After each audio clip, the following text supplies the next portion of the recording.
Hi, it's Esports Storyteller, and today we'll be talking about another StarCraft 2 YouTuber who went missing. Yesterday I posted a video about HDStarCraft, where I told his story from being the most famous StarCraft 2 caster to becoming a completely new personality. The hero of this episode is also one of the first RTS YouTubers. His name is Alex Du, better known as HDStarCraft. Hey guys, what is up? It's HD here again. Hey ladies and gentlemen, this is of course HDStarCraft. Alright ladies and gentlemen, welcome back. This is HDStarCraft. HDStarCraft first uploaded 13 years ago. In fact, he was probably among very few YouTubers who started regularly posting StarCraft 2 content. He began his career as a showcaster with seemingly little experience. According to some viewers, his narration and comments were not as great as Husky's or Day9's, and his game knowledge wasn't really that advanced. Instead, he had great quality even on the very old videos, which was probably a good advantage in the early days. Soon Alex began to improve and started gaining more and more recognition, as well as subs on YouTube. Certainly going to be making a push here with his Roaches and Hydras, and he's going to surround the Protoss army. Oh, beautiful surround here. And nothing that MC can do about this. These Hydras are just going to eat him up for breakfast. And MC now trying to pull back, trying to drop a couple more force fields down. But he doesn't have enough firepower. Mostly, he doesn't have a Colossus here in order to deal with these Hydralisks. And he is going to lose his entire Protoss army. Jaedong has the third game in the bag. And wow, what a great set of games this has been. Why did he become so famous? Well, Alex was a perfect fit for those who didn't enjoy super hyped casters like Husky. He was also doing a lot of explaining throughout the matches, sharing knowledge with newcomers. And this man was probably the second most influential YouTuber who brought a lot of new people to StarCraft 2 thanks to his video content. He also had a lot of passion for the game itself.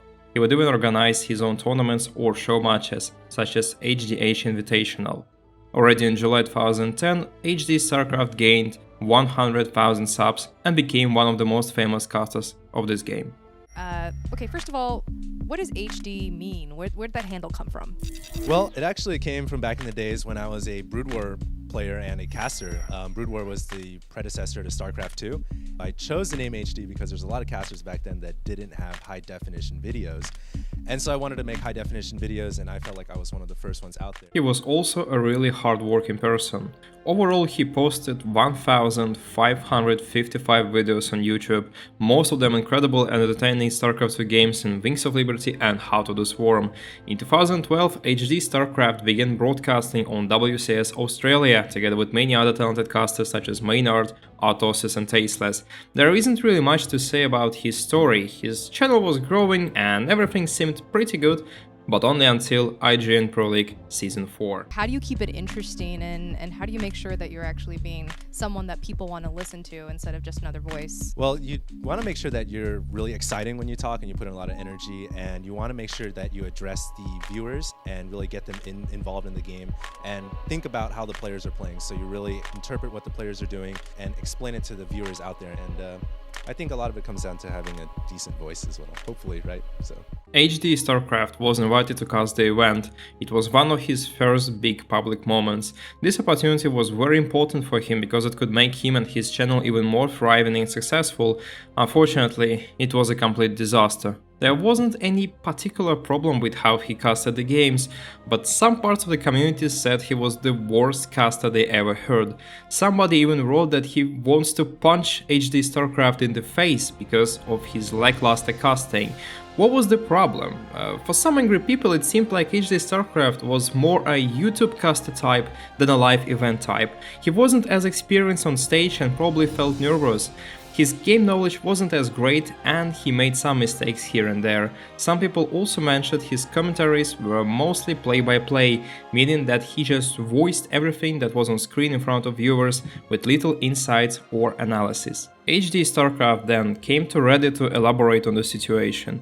He wrote a big text promising to double down on his efforts to improve the casting skills. It was really heartbreaking. After hearing so many bad words from the community, Alex found enough courage to come out and ask for another chance. He got a lot of support in the thread and continued his casting career, although the whole situation must have been really upsetting for him. Nothing special happened the next year, and then all of a sudden HDStarCraft just disappeared. He didn't leave a letter, nothing at all, and the community was for the first time puzzled with such a strange behavior. Then came his brother and provided the explanation on Reddit. According to his statement, HDStarCraft lost passion for the game. It seemed like StarCraft 2 already passed its peak and would be only declining afterwards. He also got interested in poker, and combined with low interest in StarCraft, he decided to quit and start a new career.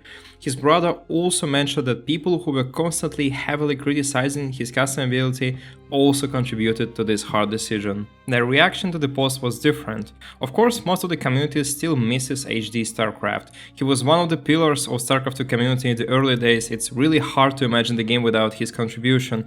However, for some people, he was that type of caster who just liked StarCraft 2, but didn't really try his best to become the greatest caster. He was just a mediocre one, and some critics claim that he didn't work on his game knowledge and he wasn't as passionate about StarCraft 2 as others were, and that's why he had little progress with his skills and his casting career. And there's nothing that MC's got. GG calls MC. It is now tied up at 1 apiece. So we are going to go right into Game 3, the final game of this matchup. Hope you guys stay tuned, and this is HD signing out. To this day, you can access his channel and see the sheer amount of work and effort he put into the game. Unlike Husky, HDStarCraft didn't delete it, and you can still check and judge his talents yourself. That's it for today, guys. What's your opinion on HDStarCraft?